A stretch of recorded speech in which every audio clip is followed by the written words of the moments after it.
જય ઠાકોરજી ધનરાજ પ્રાકૃતિક ફાર્મ નારાયણભાઈ વસરા ગુજરાત રાજકોટ ઉપલેટા મિત્રો કટર આવી ગયું છે અને ઘઉં કાઢવાના છે અને લાસ્ટ ટાઈમ છે એટલે કટર આડાવાળા હોઈ જવાના ને એવી બધી થોડીક તકલીફ થતી હોય તો એકાદી વહેલા કાઢવાના તહેવારને આ ત્યાં બધું છે એટલે આજે કાઢી કાલે અથવા પરમ દિવસે આપણે સફાઈમાં મોકલશું અને ચાલો કટરને આપણે ખેતરની બાજુ રસ્તો બતાડી અને આગળ જવા દે. મશીન ચાલુ થઈ ગયું છે અને પેલો રાઉન્ડ ચાલુ થયો છે. મશીનમાં પાછળ ખાસ એ પણ ધ્યાન રાખવું પડે કે આમાં કાંઈ રહી નથી જતું, દાણા નથી ઉડાડતા એ બધું.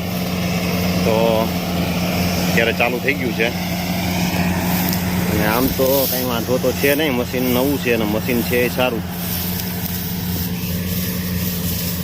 પણ પાછળ બધે ધ્યાન રાખવું પડે, નહીતર તો આમાં તકલીફવાળું થાય. આમ ઘણી જગ્યા ખડ દેખાય ને ઘણી જગ્યાએ નથી દેખાતું, પણ નીચેની સાઈડ છે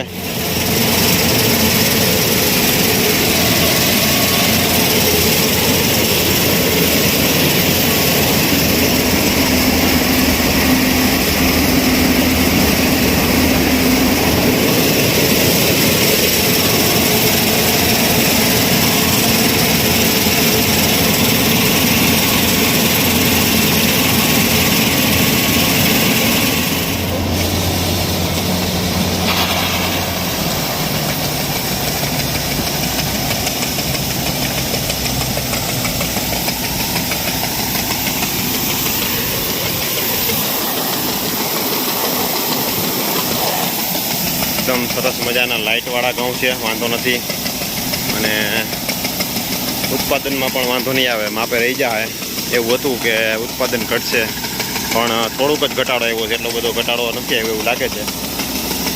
હવે લાસ્ટ નીકળ્યા પછી ખબર પડે.